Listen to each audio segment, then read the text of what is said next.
Gracias, buenos días. Agradecemos a todos su presencia por acompañarnos en esta conferencia. Nos acompaña el doctor Arturo Iglesias, director del Instituto de Geofísica, y el doctor René Chávez, quienes encabezarán esta conferencia de prensa. Y el doctor Arturo Iglesias, director del Instituto de Geofísica, y el doctor René Chávez, el responsable de la investigación. Harán una presentación y al final, como siempre, bueno, pues tendremos la sesión de preguntas y respuestas. Doctor, por favor. Sí, muchas gracias. Agradezco muchísimo la invitación a este evento y sobre todo enfatizar que esta investigación aquí, cuyos líderes está el doctor René Chávez y también personal de la Facultad de Ingeniería en un esfuerzo múltiple, han encontrado este interesante hallazgo con respecto de la pirámide de Chichén Itzá. Creo que es importante resaltar cómo la investigación científica, en este caso la geofísica, puede dar luz en muchas cuestiones que tienen que ver con cuestiones energéticas, por ejemplo, pero también con cuestiones relacionadas en otros ámbitos de la vida y muy notablemente con estas cuestiones que tienen que ver con la cultura.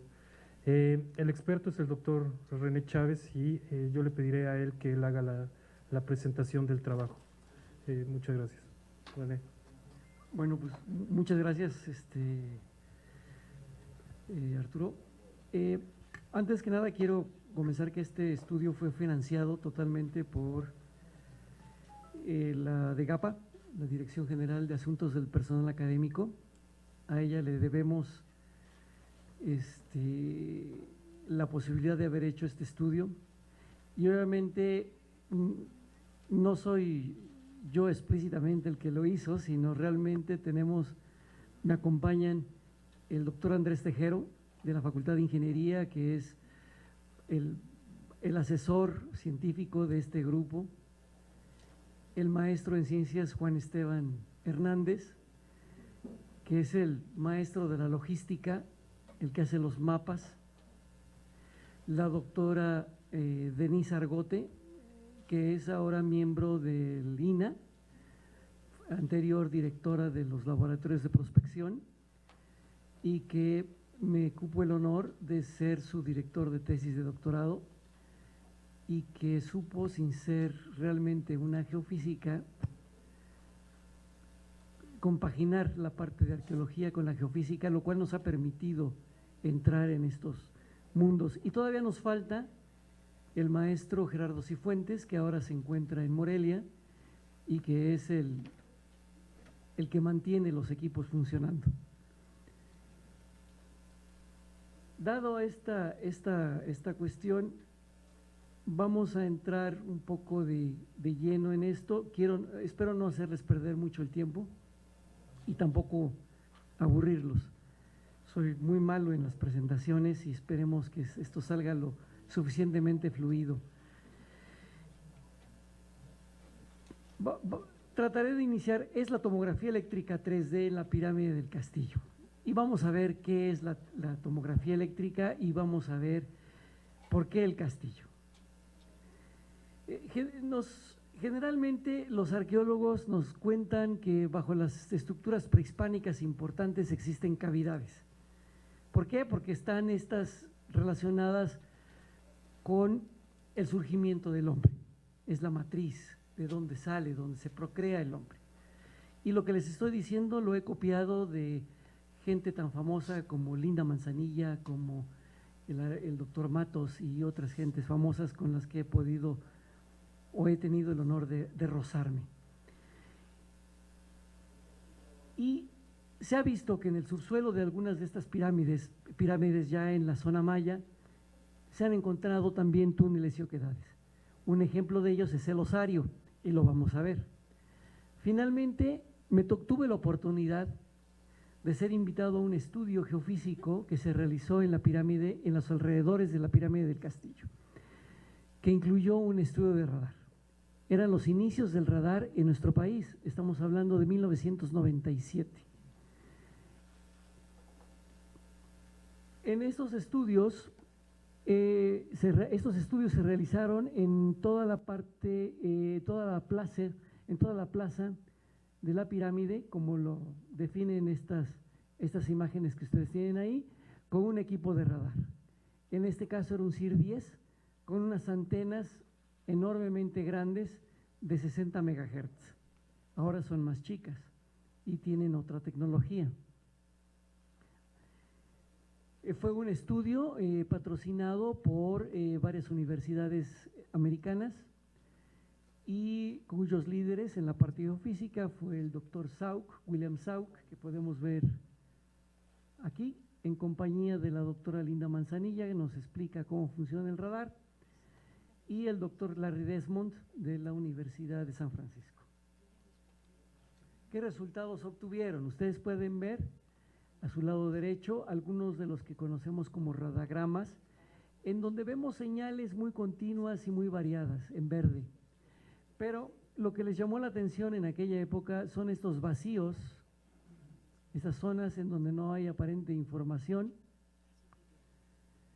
los cuales se asociaron con una trinchera. Esa trinchera estaba rellena de un material diferente a la caliza que ustedes pueden ver en verde, y les llamó la atención también que en la dirección hacia la escalinata norte, la continuación de una ausencia de señal existiera. Esto les hizo pensar que posiblemente se tratara de una entrada subterránea hacia la pirámide. ¿Y a dónde iría esa entrada? Pues posiblemente a una oquedad, a una cavidad. Y esa idea se quedó. Hubo intentos por continuar el estudio, hubo algunas ideas más, pero falta de fondos, falta de muchas cosas, se quedó. Finalmente, esto no lo pongan en el periódico, por favor. Si ustedes lo ponen, lo voy a negar. Pero en una cantina discutimos Andrés Tejero, la doctora Denise Argote, Esteban, Gerardo, la posibilidad de retomar este proyecto. Y este proyecto lo pudimos retomar en 2014. Si ustedes se imaginan, son casi 17 años después. Lo sometimos ante DEGAPA y DEGAPA nos financió con buen dinero para hacer el estudio. Lo suficiente para pagar los boletos, la estancia, alguna beca y alguna batería que pudiésemos adquirir en el camino. Entonces, la idea, los objetivos del trabajo fue diseñar la manera de hacer el estudio sin perturbar el entorno histórico. Eso nos costó un trabajo, convencer al Consejo de Arqueología y a una buena introducción por parte de la doctora Argote para poder convencer a la gente del INAH de hacer esta investigación. Y entonces, a partir de ello, determinar un parámetro que a nosotros nos interesa mucho y le llamamos resistividad del subsuelo, que nos permitiera reconocer la firma eléctrica de las estructuras a profundidad. El problema fundamental es el siguiente, y lo tienen ustedes muy bien ahí definido. En su parte izquierda, ustedes ven cuando tenemos el área libre de acceso, de obstáculos, pues nosotros podemos poner nuestros instrumentos como nosotros querramos, como una reja, como lo ven ahí, y medir. Pero ¿qué ocurre? Que cuando lo que queremos medir y lo que queremos observar está ocupado por algo, como lo muestra el lado derecho. Pues los perfiles en rojo no los podemos observar. Ahí yo puse una pequeña, un plano de una casita, pero en el caso de una pirámide, ustedes se imaginan si el INAH o el arqueólogo nos va a dar permiso de hacer caminos, que los han hecho los arqueólogos, en la pirámide para poder poner nuestros instrumentos. La respuesta obvia es no. Y ahí es de donde viene, perdonen ustedes, y ahí es de donde viene el problema y la gracia de la geofísica. Entonces, ¿cuál es el problema? Bueno, pues hay que hacer de tal manera que nosotros podamos observar sin entrar, sin penetrar el obstáculo, sino simplemente rodeándolo y tratar de iluminar lo que existe debajo. Entonces, a nuestro buen amigo, al doctor Andrés Tejero y al maestro Gerardo Cifuentes, se les ocurrió que podíamos hacer arreglos como los que estoy mostrando aquí, en donde rodeando la estructura, haciendo una especie como de cuadrado o una L en principio, podíamos medir nuestros parámetros hacia el interior y por debajo, o sea, en el subsuelo, hacia a profundidad y por debajo de la estructura que nosotros estábamos estudiando. Se presentaron diversos trabajos, hay diversos estudios, si ustedes quieren les podemos dar más información después. Y con esas combinaciones nos fuimos entonces a Mérida, bueno, a Chichén Itzá. En este lugar estudiamos dos pirámides, el Osario y el Castillo. ¿Y por qué el Osario? Sucede que en 1897 un explorador americano, Thompson, que por cierto compró todos los terrenos donde se encuentra asentada este sitio arqueológico, estudiando la pirámide del Osario, que es una pequeña tumba hacia el suroeste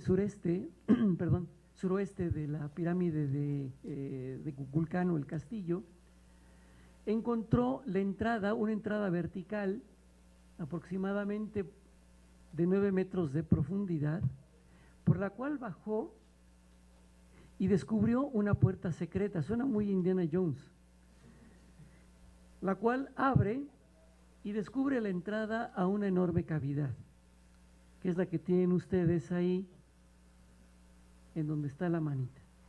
Una cavidad que se encuentra más o menos desde la base de la pirámide del castillo, la base del suelo, unos 12 a 14 metros de profundidad hasta el piso de esa cavidad.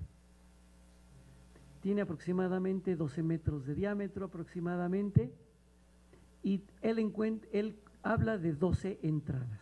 Nosotros solo encontramos 3. Ahorita van a ver ustedes.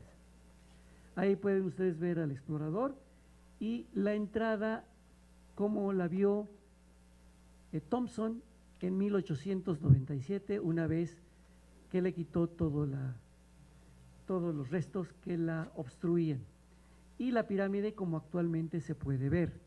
Lo interesante de esta pirámide, como menciona Schmidt, un arqueólogo de origen alemán que ahora forma parte del grupo del INAH y que ha estudiado esta región por muchos años, menciona que esta construcción es una versión reducida del castillo. Es como una copia en pequeño de la pirámide de Kukulcán.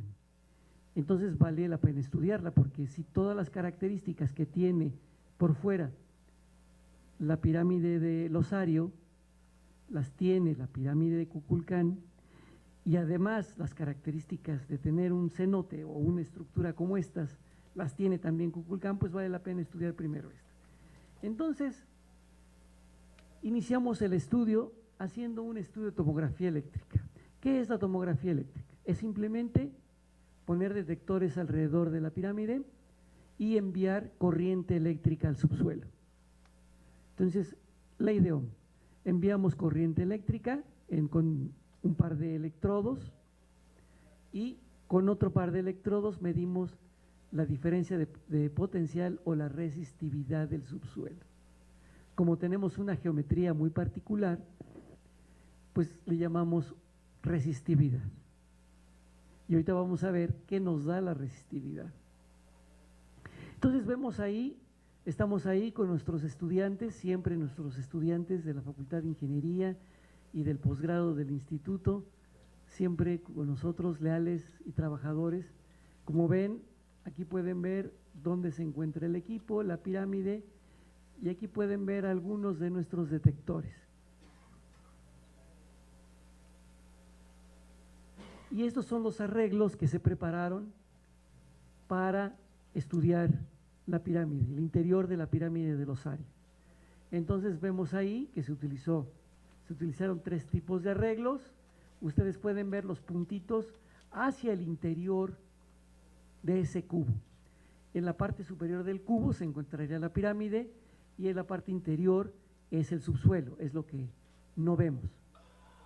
Entonces en colores vemos la distribución, 3.550 puntos, que nos llevaron un par de días con el equipo tomando sin descanso. ¿Y qué obtuvimos? Obtuvimos estas cuestiones. Ustedes ven, siempre vamos a ver un mapa de colores, siempre geofísica estamos acostumbrados a darle un color específicamente a ese parámetro, de manera tal de que lo podamos asociar a una propiedad. Entonces,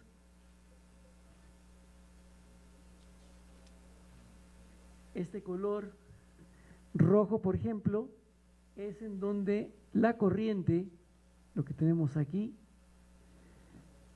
es más resistivo, le cuesta más trabajo a la corriente fluir. ¿En qué lugares o en qué situaciones a la corriente le cuesta más trabajo fluir? Pues ¿como cuál? ¿Como cuál, Andrés? ¿Como cuál? El flujo de corriente va a ser más difícil ¿en dónde? ¿Que corresponden a?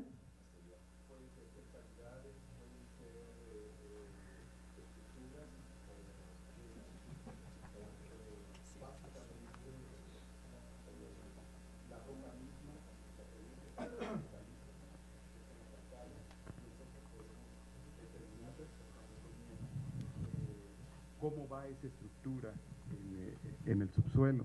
¿Y los azules? Los azules, generalmente con eso queremos representar zonas de mayor saturación de agua. De alguna manera presentan una saturación del agua. Y efectivamente se está mostrando en qué zonas en el osario hay retención del agua, que se puede deber a muchas cosas. Puedes ver al mismo subsuelo y el agua no puede seguir percolando. Muy bien, pues ese es el punto. Por eso es muy fácil hacer la interpretación de este tipo de cosas, de este tipo de mediciones, porque nos indican estos valores lo que podemos tener en realidad. Cuando nosotros en la otra imagen, mediante un proceso de diferenciación, y podemos dibujar nada más los contornos en 3 dimensiones de ciertos valores de resistividad, nos encontramos una estructura que parece una olla. Este es el túnel, perdón, esta es la cavidad que se encuentra y que se encuentra por debajo del osario, que tuvo la oportunidad Thompson de estudiar. Entonces, nuestro método funciona. Y si lo vemos desde arriba, podemos ver la cavidad, la base está más o menos a 14 metros, pero nosotros nada más vemos 1, 2 y 3 posibles salidas o entradas, como él les llamó. Esto no es una cuestión extraña, lo veremos más tarde. Estas no fueron hechas por el hombre, son naturales estas cavidades. Y lo demostró Thompson. El túnel para bajar a esa cavidad es hecho por el hombre, pero la cavidad misma es parte de un karst, o sea, de una estructura muy normal que aparece en rocas, como dijo Andrés, ¿qué le llaman? ¿Qué? ¿Limestone? Sí, ¿o cómo? Calizas. Muy bien. Y aquí podemos ver actualmente cómo es la entrada que encontrara Thompson en 1897, como se encuentra ahora sobre la pirámide. Entonces, ahora sí, con esta experiencia, nos podemos ir a la pirámide de Kukulcán o el castillo. Estas imágenes que presento es un poco la historia, digamos, fotográfica o en imágenes de la pirámide. La pirámide en 1842 la encuentra Catherwood, como ustedes la pueden ver, y casi no tiene cambios hasta los 1920, en donde empieza su restauración, y ya en 1925 se hacía turismo. Ven ustedes estos cochecitos, entre 1925 y hasta 1940, que hacían desde el Mayaland, desde el Hotel Mayaland, hacia esta propiedad. Hay que decir que la propiedad la pierde Thompson hacia fines de los años 20, a los años 30, y parece que después la familia Barbachano se hace cargo de la propiedad antes de pasar a Lina. Entonces, hicimos lo mismo. Aquí tenemos una imagen del tipo de electrodos que nosotros estamos utilizando. Generalmente no usamos esos electrodos, generalmente son varillas terminadas en punta, que sus longitudes, dependiendo del tipo de terreno, pueden tener 60 centímetros de longitud hasta 1,20. En este caso, el Lina fue muy concreto al decir que no permitiría ninguna horadación en el terreno, dado que hay estructuras a pocos centímetros, hay pisos de origen maya estucados, y por lo tanto decidimos diseñar, suena raro, diseñamos este tipo de electrodos que son planos, que simplemente se colocan sobre el suelo y que no lastiman ni perturban el medio. Y ahí ustedes pueden ver, nos hicieron la propia gente del sitio arqueológico un caminito donde colocar nuestros electrodos, y estos a su vez van conectados a este cable, que es un cable inteligente, es un cable especial que va conectado al equipo. El equipo se programa con las observaciones, con tipo de arreglos que ustedes vieron, y el equipo solo empieza a funcionar. Bueno, solo. Estos son los arreglos que utilizamos y logramos obtener, después de bordear la pirámide de Kukulcán con 96 electrodos, obtuvimos 8.650 observaciones, que tardamos en obtener 4 días, de 4 a 5 días. ¿Y qué obtuvimos? Pues esto es el gran hallazgo. Ahora sí ustedes claramente me pueden decir que ven. Se ve agua, ¿verdad? Aquí arriba, no la he puesto todavía, está la pirámide del castillo, pero hay agua, hay algo azul, algo resistivo. Eso fue impactante para nosotros cuando lo vimos. Separándolo un poco, vemos que la caliza rodea a ese cuerpo acuoso, y recordando un poco lo que ocurre en un medio de calizas, en donde podemos tener cavernas, ríos subterráneos, pues la pirámide es muy posible que esté asentada sobre un cenote. Ahora bien, lo vamos a ver en la siguiente. Si nosotros hacemos el mismo proceso que le hicimos al modelo de la pirámide del osario, le quitamos todo lo que no queremos y dejamos la pura estructura, obtenemos algo así. Todo esto es la roca caliza rodeando al cuerpo de agua.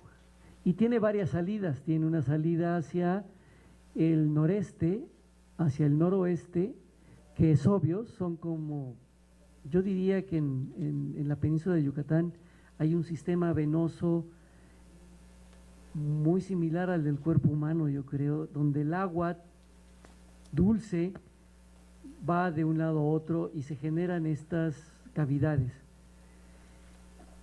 Ahora, la pregunta es si es tan grande. Realmente no es tan grande. Creemos que todavía estamos todavía afinando el modelo. Creemos que no tiene más allá de unos 30 metros en su parte más grande y en su parte más corta unos 20-25 metros. Es lo que tiene el cenote. Ahora, el cenote no está abierto, no crean ustedes que la pirámide está flotando sobre agua. El modelo numérico que utilizamos así nos los da, pero nosotros tenemos una falta de resolución del orden de 4 metros. Eso es obvio debido a que primero no tenemos detectores encima del cuerpo. Pero haciendo un análisis, analizando un perfil 2D alrededor de la pirámide, pudimos ver que hay una capa de caliza del orden de 3 o 4 metros, más o menos.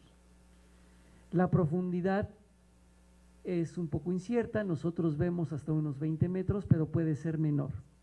No creemos que el cenote esté totalmente lleno de agua. Debe tener un cierto nivel, debe tener las 2/3 o 1/3 parte de lo que es la estructura llena de agua. Pero la pregunta que queda en el aire y que queda para los arqueólogos es, ¿sabían los mayas la existencia de este cenote? Y si la sabían, ¿cómo diablos se les ocurrió construir semejante estructura, semejante belleza de estructura, actualmente una de las 7 maravillas construidas por el hombre, encima de esa cosa?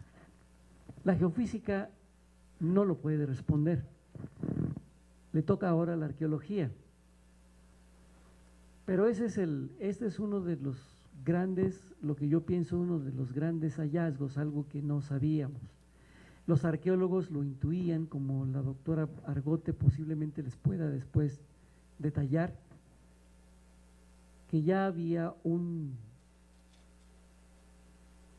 una diferencia hacia el agua, algo importante para la península de Yucatán. Sí tenemos conclusiones, que los arreglos que tenemos funcionan, que podemos obtener. Hay algunas cosas que todavía no nos explicamos. ¿Ven ustedes esta pequeña estructurita aquí? Está muy redondita, ¿verdad? Bueno, nosotros en el 2011, 2010, 2011, fuimos el grupo que estuvo estudiando los posibles túneles de época colonial, debajo de la Catedral de Morelia.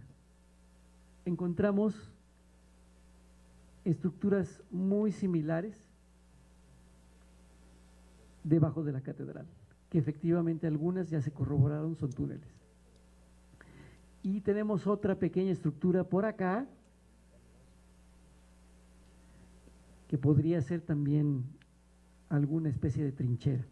Pero esta que tenemos aquí corresponde muy bien a lo encontrado por los americanos en 1997.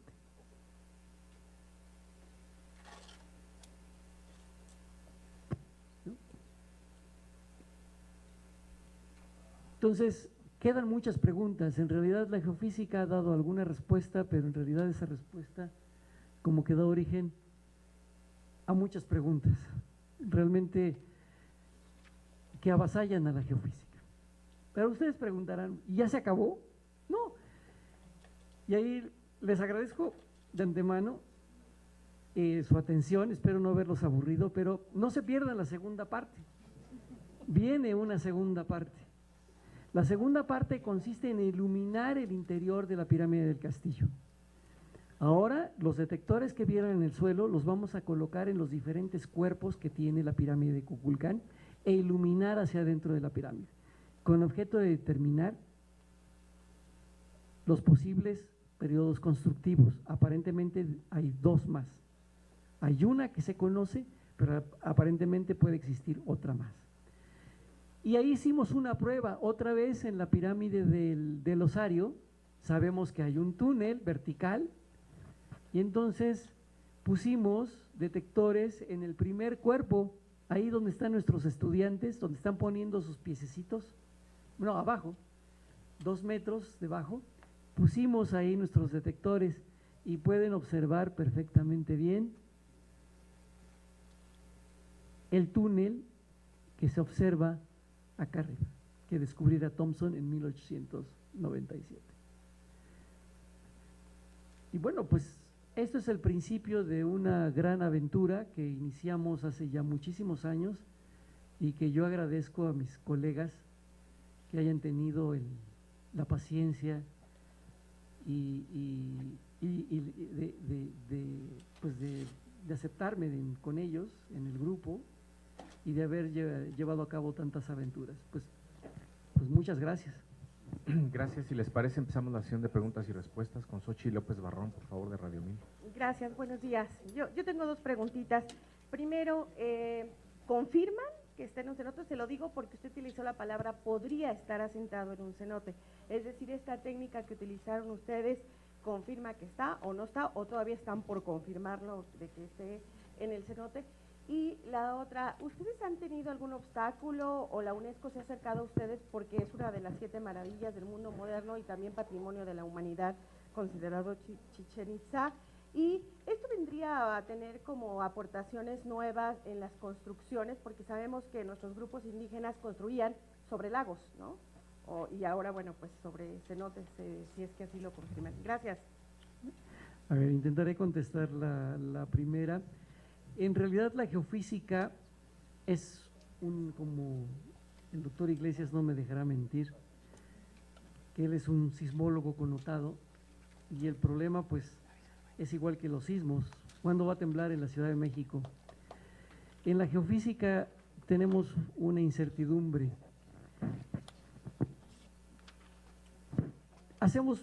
Todos estos están basados en métodos numéricos, en métodos físicos, etcétera. Y siempre el geofísico hablará en el sentido de que se tendría la posibilidad de, ¿y por qué? Porque son métodos indirectos, porque lo estamos viendo sin estar ahí. Si el Señor hubiera querido que yo hubiera estado allá adentro, me habría hecho un topo, pero pues no. Entonces la única manera de llegar ahí es mediante observaciones indirectas. ¿De qué manera lo podemos podemos realmente, podemos saber realmente que existe, Andrés?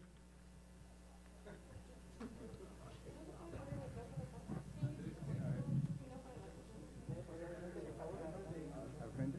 Bueno, ya me dieron una acá. Bueno.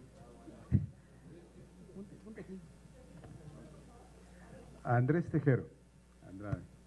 Bueno, ahondando lo que dijo el doctor René Chávez, se puede resumir en algo muy concreto. En la geofísica siempre vamos a tener un rango de incertidumbre que no podemos evitar. Todo lo que hacemos, los métodos, inversión, la toma de datos, es para reducir esa incertidumbre, pero siempre queda un remanente. Con respecto a la primera pregunta que se hizo, que si tenemos certeza de la existencia del cenote, de la experiencia que tenemos y de lo que se ve en el osario, que sabemos que existía el túnel e inclusive el túnel que encuentra Thomson no lo dibuja completamente hasta donde llega, realmente atraviesa todo el osario por debajo y se comunica con las otras cavidades que hay abajo. La certeza de que exista, sí. De las dimensiones es la que no podemos estar seguros. Que si el castillo está totalmente abierto sobre el cenote, no. ¿Sí? El cenote no está centrado sobre el castillo, está a un lado, sobre el lado noreste, ¿sí? Bueno, más bien sureste. Entonces, no, de eso estamos seguros. Y que se comunica hacia el lado este, sí. Ahí no hay. ¿A qué profundidad? Tenemos incertidumbre. El estudio lo da en la superficie, pero es obvio que no está en la superficie. Ahí es donde entra la incertidumbre que tenemos. Está, obviamente, el espejo de agua quizás esté a unos 7, 10 metros, no lo 4 sabemos. metros, 4 o 5 metros. Y más o menos. La certeza, ¿cuándo lo vamos a tener? Hasta que se haga una excavación, si es que eso sí le corresponde al INAH, a los arqueólogos encargados, que puedan verificar esto. Todo lo contundente que se dice es una alta probabilidad de que este cenote efectivamente existe y que corrobora las ideas que también otros arqueólogos suponían su existencia. A ver, ahora respecto de su siguiente pregunta, no tuvimos realmente problemas para hacer el estudio, digamos, que alguien se haya opuesto. Más bien, el problema que tenemos, y lo hemos vivido, y la doctora Argote en un momento más lo detallará, es un poco la interacción entre dos áreas que aparentemente son distintas, pero que son científicas, que es la arqueología y la geofísica. Y actualmente la geofísica, por ejemplo en Europa, es muy común que los geofísicos hagan estudios conjuntamente con arqueólogos en zonas arqueológicas. Entonces aquí, digamos, no obstáculo, pero el problema era, no queremos que hagan agujeros en la zona arqueológica. Entonces no podíamos colocar nuestros electrodos comunes y corrientes. Entonces les mostramos el nuevo diseño y estuvieron muy felices. Y quiero comentar que al principio, pues, hubo un poco pues a ver si funciona, a ver qué hacen. Y cuando les mostramos los resultados, creo que el interés ha crecido. Creo que ahora la unión con los geofísicos y los arqueólogos es muchísimo mayor. Ahora, una parte de su pregunta decía…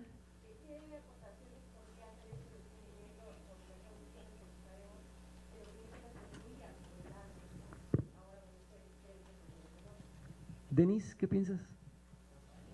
Denise es nuestra arqueóloga experta y doctora en ciencias.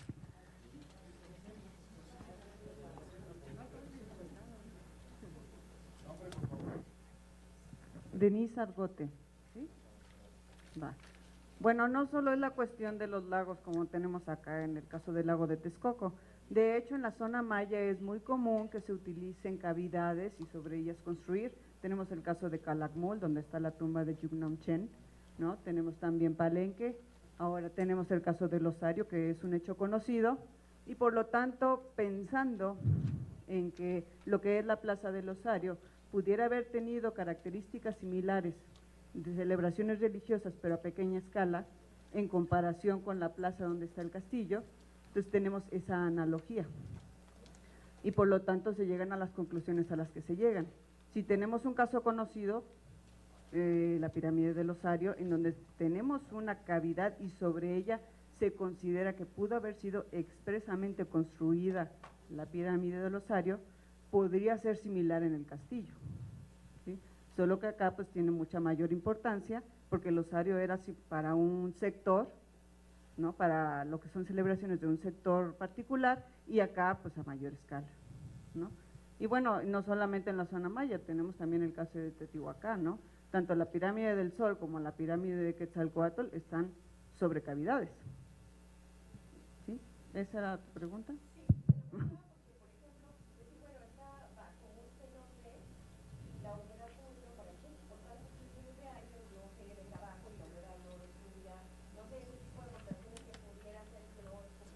Es muy probable que cuando se construyó la pirámide del castillo, la cavidad donde se encuentra actualmente hubiera tenido menores proporciones. Sabemos que los CAR se van abriendo conforme pasa el tiempo con la interacción con el agua.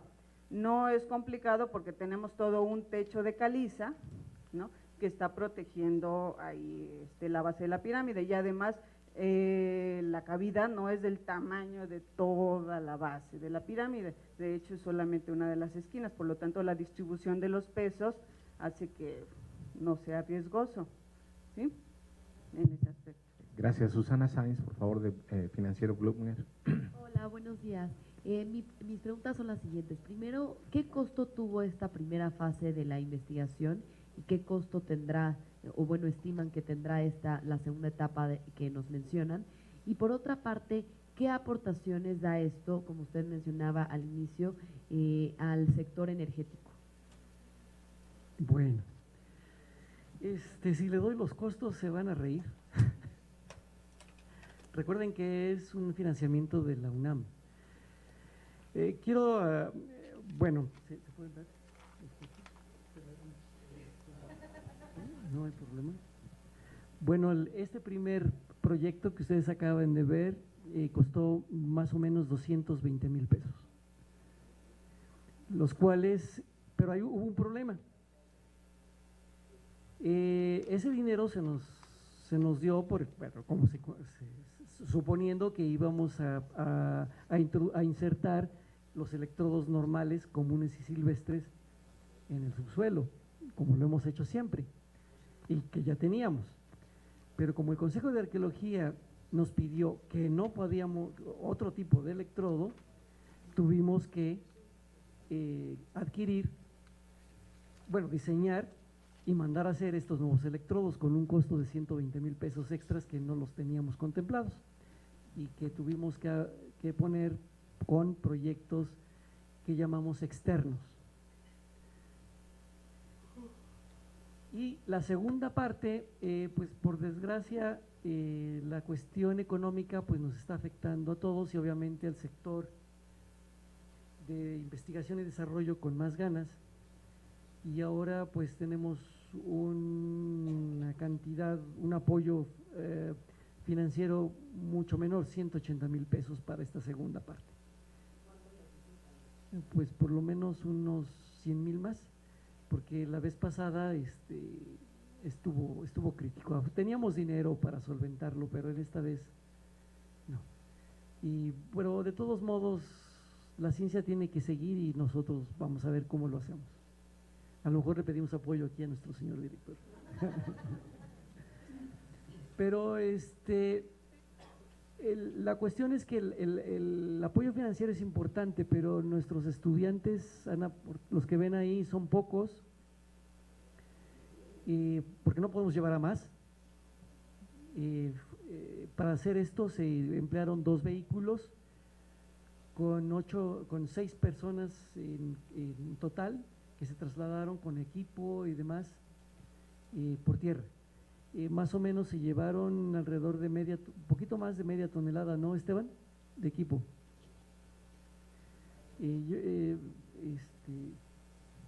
Ahora, las aportaciones al sector energético. Uno de los problemas, si no es al sector energético, le vamos a decir que es el sector urbano. En realidad, esto se planteó por los siguientes problemas.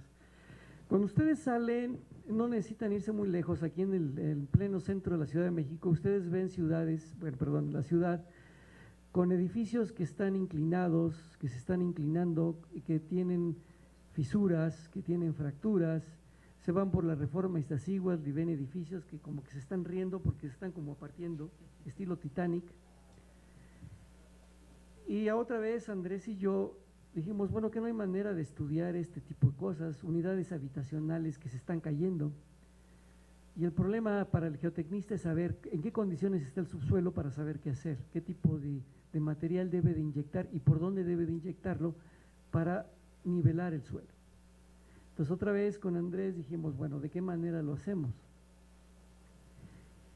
Y el primer intento bastante provechoso fue en la Concordia, en donde ni siquiera teníamos espacio para hacer el cuadrado que vieron ustedes tan bonito, sino hicimos lo que yo llamé la herradura. O sea, había una zona donde no se podían clavar electrodos y logramos determinar los fracturamientos en el subsuelo. Entonces, el aporte de esto va más bien hacia el sector de construcción, el sector social, y lo ideal es aplicar este tipo de metodologías para conocer las características del subsuelo antes de que se construya algo. Y estamos viendo que este tipo de métodos nos da información muy útil, sobre todo para el civil, para el ingeniero civil, el ingeniero geotecnista, que puede de una manera adecuada saber cómo y qué características puede tener su edificio antes de construirlo. Gracias. Me Adelante. gustaría complementar rápidamente la respuesta.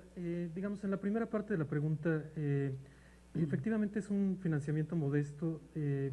La Universidad Nacional financia este tipo de proyectos, un número muy importante de proyectos con resultados muy razonables, ¿no? Y algunos notables como este caso. Hay que decir que en lo que menciona el doctor René Chávez, desde luego no está considerada la infraestructura que ya la universidad tiene, ¿no? No se compró el equipo de prospección con el monto de este proyecto. Sin embargo, sí, probablemente con recursos universitarios y con recursos complementados de lo que la propia universidad se allega,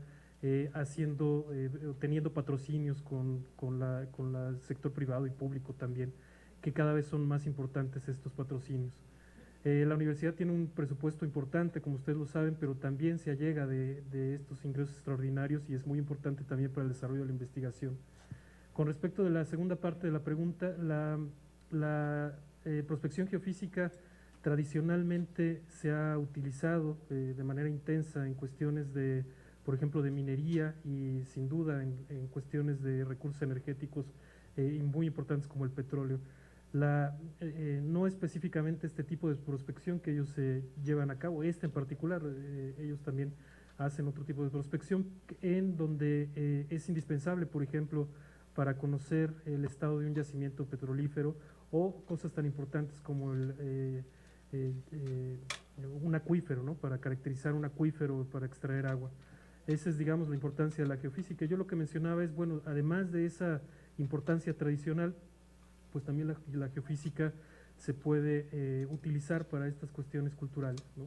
Muy importantes desde el punto de vista cultural y también esta muy interesante aplicación que el doctor Chávez mencionaba con respecto de la protección civil y del análisis de otro tipo de estructuras como una ciudad. Gracias. Tenemos 3 preguntas más. Alejandra Aguayo, de Foro TV.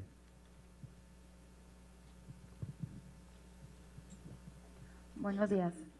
Bueno, comentaba que van a iluminar la pirámide en esta segunda etapa. Aquí estoy. Es hasta octubre. Ya empezaron con algunos trabajos de preparación y nos puede comentar nuevamente cuál es el principal objetivo de iluminar la pirámide. Y la segunda pregunta es ¿cómo visualizan este cenote dentro de 10, 15 años? Pudiera ser una zona turística, vamos a tener acceso a este cenote. Es una pregunta guajira, pero ¿cómo han fantaseado con el cenote a futuro? A ver, Gracias. voy a intentar contestar la primera pregunta fue que, perdón, soy de memoria corta.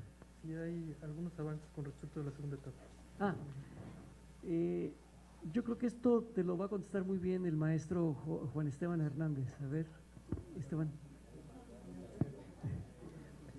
A ver, si se quieren dar cuenta, quiero que todo mi equipo de trabajo lo conozcan y participe también. Perdón, muchas gracias.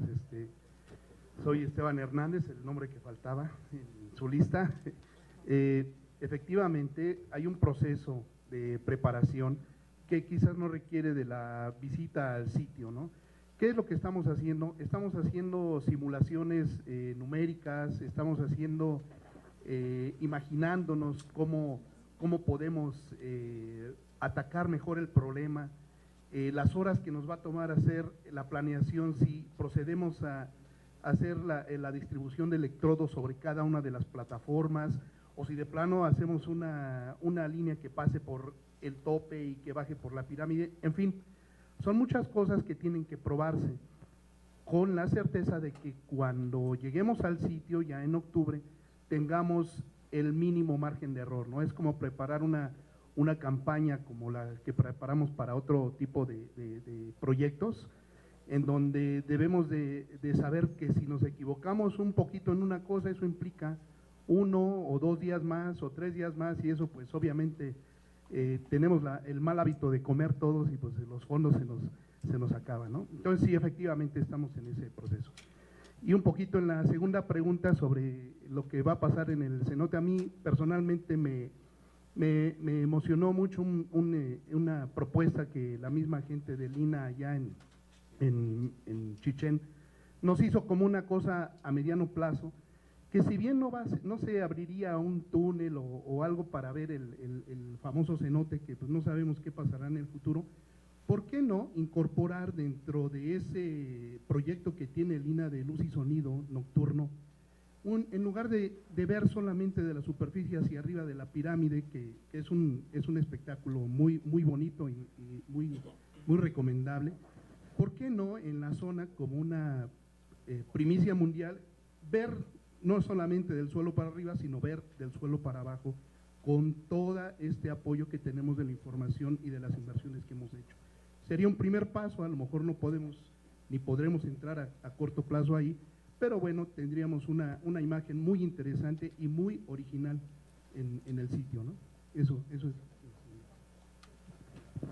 Gracias. Diana Saavedra, de Reforma, por favor. Muchas gracias, buenos días. Básicamente me gustaría que me explicaran un poquito más acerca de estos electrodos que utilizaron, porque, bueno, ustedes dicen que los diseñaron, son un equipo que entonces está siendo patentado también por la universidad. ¿Existe la posibilidad de que este mismo ejercicio lo lleven a otras zonas arqueológicas donde se tenga tal vez sospecha de que puede haber algo ahí abajo? Además de que, bueno, al final de cuentas usted acaba de comentar que pues existen ciertas incertidumbres. Yo sinceramente me pregunto si este mismo método que utilizaron ustedes es el que se utilizó, por ejemplo, para encontrar la tumba de Cervantes. No sé si sea lo mismo o si sea otra cosa. Y ya nada más, finalmente me gustaría preguntarle a la doctora Denise Argot si pudiera ampliar un poquito más acerca de del significado que tienen los cenotes para la cultura maya. Gracias. Bueno, a ver, en cuestión de los electrodos, no somos, digamos, los diseñamos así, pero ya en Europa se usan. Tengo colegas que en España, yo tuve la oportunidad de hacer una estancia en la Complutense de Madrid, y ellos habían diseñado no placas como estas, sino otro tipo de electrodos, un poco más toscos tal vez, estudiando iglesias judías, ¿cómo se llaman las iglesias judías? Sinagogas, y si no también las otras de los mezquitas. Y también iglesias de época de siglo XI, por ejemplo. Ya tenían ellos, por lo menos tienen 20 años por lo menos utilizando. Lo que pasa es que ellos tienen mucho más experiencia que nosotros en la aplicación de los métodos geofísicos en la arqueología. Luego, había otra parte de su pregunta.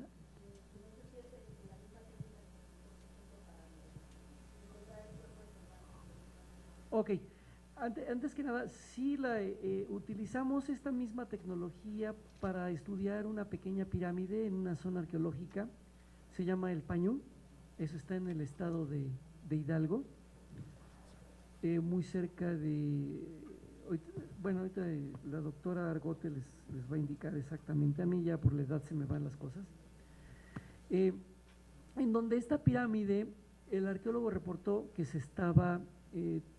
tenía cierta inestabilidad, estaba construida cerca de un precipicio. Entonces, él pensaba, y con razón, que los que la construyeron hace 1000 años, pues de alguna manera colocaron material de relleno para nivelar el suelo. Entonces, él suponía que el material de relleno era el que ya estaba fallando. Entonces, nosotros aplicamos esta técnica rodeando la pirámide para no lastimarla más de lo que ya estaba, y logramos obtener las zonas en donde el relleno era más débil, incluso las zonas de fractura en el relleno. Entonces ya será cuestión del arqueólogo, pues hacer algún método de remediación.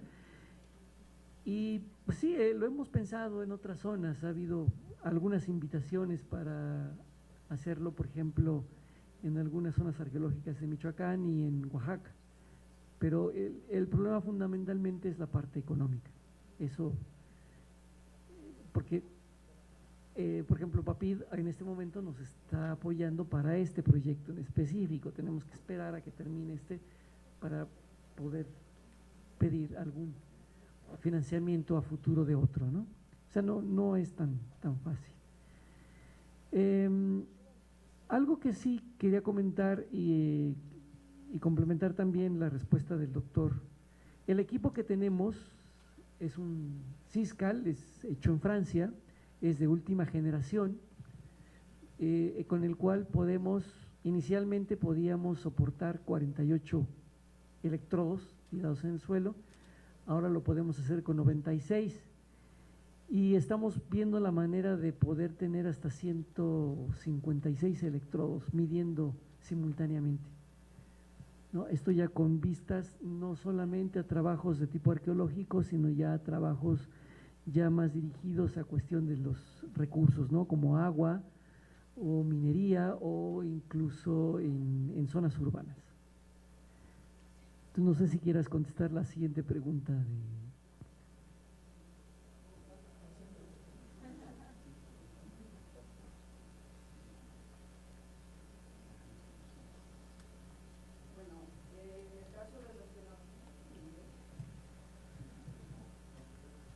¿Sí? Ya, ahora sí ya.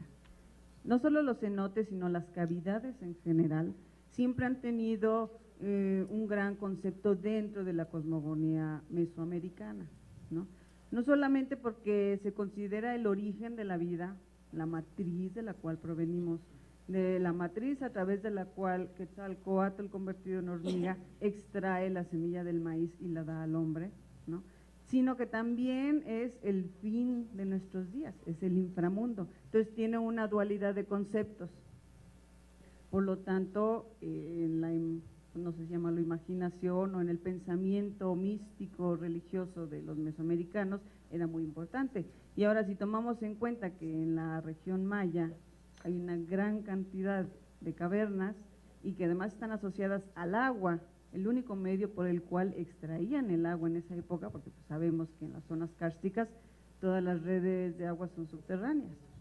Entonces, aunado al concepto de la matriz materna del origen de la vida y el agua, que es el origen de la vida, tenemos un doble significado que es muy importante.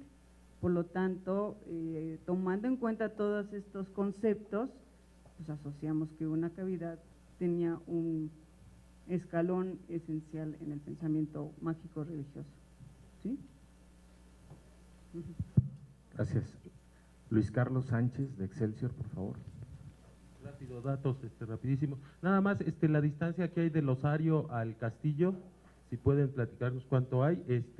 En el osario hay una entrada localizada por Thompson. En el castillo hay alguna entrada hacia este cenote. ¿Sabían quienes construyeron esta pirámide de la existencia de este cenote?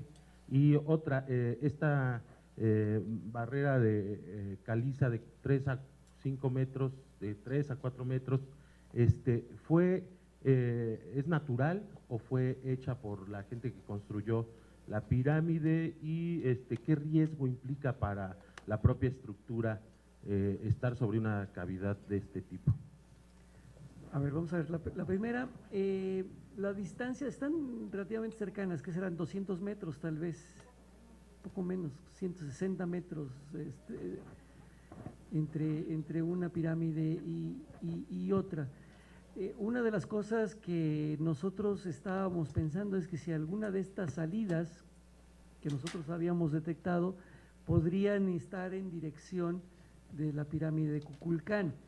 Eso no lo podemos decir en este momento, parece que podría ser, pero tendríamos que hacer más estudios para ver si esas alineaciones de este parámetro que llamamos resistividad persisten y se continúan hacia la pirámide. ¿No? En el caso de la pirámide de Kukulcán hay una entrada, pero esa entrada fue hecha para investigar la segunda fase, bueno, perdón, la segunda fase constructiva de la pirámide.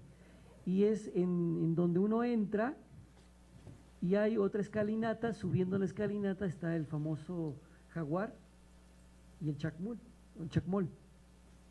Ese jaguar de color verde con piedras preciosas que parecía que servía de silla del emperador, de trono. A ver.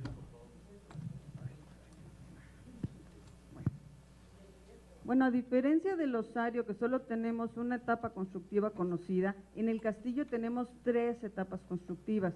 Así que si en un origen había un acceso similar al del osario, pues no lo podemos saber hasta que se haga la segunda etapa del proyecto, ¿no? Que es uno de los objetivos, ver qué hay dentro.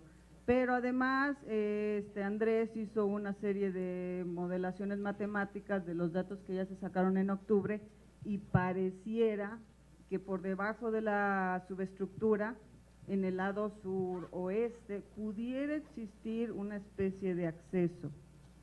Sí, eso, bueno, todavía está a comprobación porque, como ya mencionó, son observaciones indirectas y hasta que no se tomen cartas en el asunto, se hagan excavaciones o exploraciones, no se puede saber con seguridad. ¿Sí? El riesgo de estructura, Como mencionó la doctora Argote y también lo mencionó el doctor Tejero, este tipo de estructuras, los cenotes, con el tiempo colapsan. El cenote sagrado, por ejemplo, no siempre estuvo así, en alguna época estuvo cubierto, tenía una tapa de roca que ya se caliza. Pero el paso del agua va comiendo, por así decirlo, la roca, va debilitando su estructura, lo que sostiene la tapa, y esta en un momento dado colapsa y nos deja abierto un agujero que generalmente tiene una forma muy circular, muy característica. ¿Eso ocurrirá en el caso de Kukulcán? Pues la respuesta es que sí. ¿Cuándo? Pues quién sabe. Es muy posible que ni mis hijos, ni mis nietos, ni mi nieta que ya viene en camino, lo verá. Ni siquiera su nieta de mi nieta. No. Eso sí lo podemos asegurar de que no. Claro, nadie puede asegurar que pues mañana pueda venir o en un ratito o en 2 minutos más venga un terremoto de 8.2, ¿verdad? En Yucatán es poco probable. En Yucatán es poco probable. Pero aquí sí podría ser la probabilidad, pero no. Yo lo que pensamos es que debido a la forma, la estructura, se puede modelar, eso sí lo podremos modelar y podríamos ir viendo cuál sería el camino evolutivo de tal cuestión. Habría que ver también la cantidad de agua que tiene, habría que ver el flujo, etcétera, pero como les digo, ni siquiera los nietos de mi nieta que viene en camino en febrero lo verán.